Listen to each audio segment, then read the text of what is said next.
जी बिल्कुल, मुज़फ़्फ़रगढ़ में 3 मोटरसाइकिल सवार डाकुओं ने सिर्फ 6000 की रकम लूटने की वारदात के दौरान मुज़ाहमत करने पर गरीब रेहड़ी मालिक को फायरिंग कर शदीद ज़ख्मी कर दिया।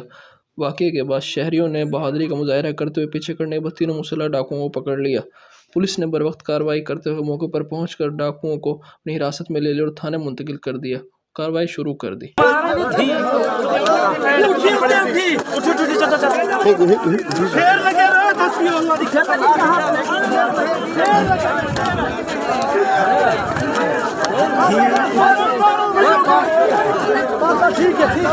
ठीक है बस बस